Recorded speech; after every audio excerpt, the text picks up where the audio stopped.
December 18th, 2011 will always be an important day in my life. That's the first time I met up with Wreckless Eating and we did a taping of a full show. If you don't remember, the first challenge I ever did with Wreckless Eating was a tag team challenge with Chris Reckless. We were going to take on an 8-pound drum of Hersheys chocolate syrup. At this point, I had no real idea about people just making up their own challenges and then doing them and recording them. Up till then, I was strictly a restaurant challenge kind of guy.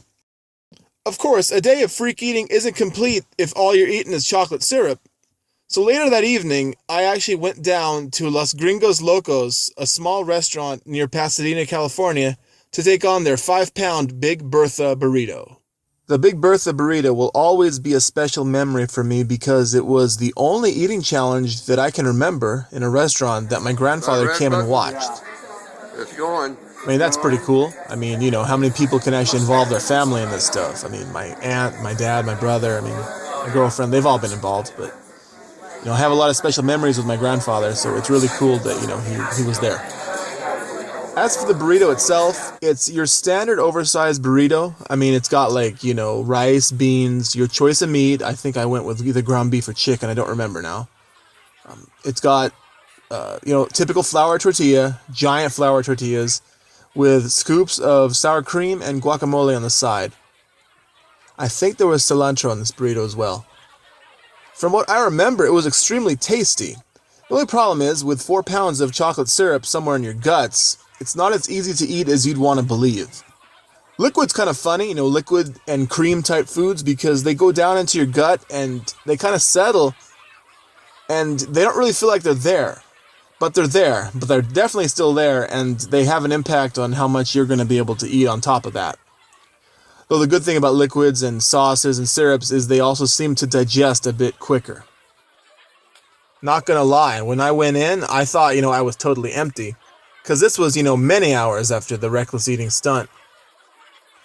It was many hours later, and I didn't think it was going to affect me, but, when you got food in you, at least this is my experience, you just can't go at full speed. I think for about the first minute and a half, I was actually going at a pretty brisk pace. But then my body started to send me those familiar signals that you've eaten too much, stop. And once that kicks in, you slow down. You don't stop altogether, you just slow down. And the longer you eat, the slower you get. And that's just what I've learned through all this craziness. Regardless, quicker or not quicker, this was many hours after the Wreckless Eating chocolate syrup stunt. And it was having an impact on my performance. I'm not sure if the burrito at Los Gringos Locos is really 5 pounds. It's definitely 4 plus. It's a big burrito, and not just anyone is going to finish, though on the wall of fame there you'll see quite a few names and faces. I have a feeling that this burrito has actually increased in size over time.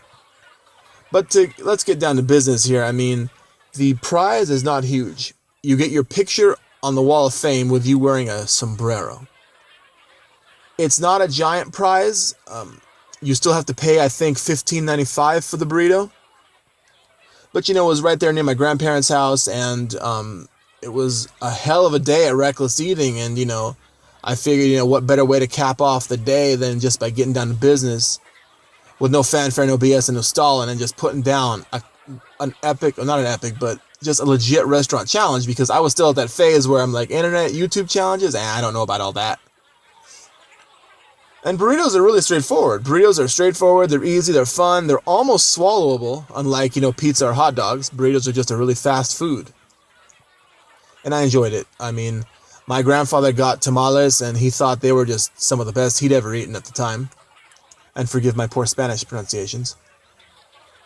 If I'm in the area, I think it's out in La Cañada, Flint Ridge. I mean, I'd definitely make a stop back. I've been there for their Taco Tuesday, and their tacos are solid. And if you are interested in getting started, if you've never done a restaurant challenge, this burrito is actually not a bad one. It's not a huge one. It's tasty, and, if you can handle 4.5 to 5 pounds, it'll be right up your alley. And if you can't handle it, well, at least you know where your capacity stands. Thank you for watching this restaurant challenge video, another trip down memory lane. If you enjoyed the video, click thumbs up. Be sure to check out the Natter vs. the World series on Wreckless Eating if you're not already familiar with it. I got it linked down below. And stay subscribed to Freak Eating because we're going to go down through some more eating challenge adventures. Hitting the road very soon. So until next time, stay in school, don't do drugs, and eat like a freak. Paul, you don't look like you're enjoying this. I'm loving it live. Hashtag YOLO. Come on, it's colourful. You're eating the paper, Ned. Am I? Yes.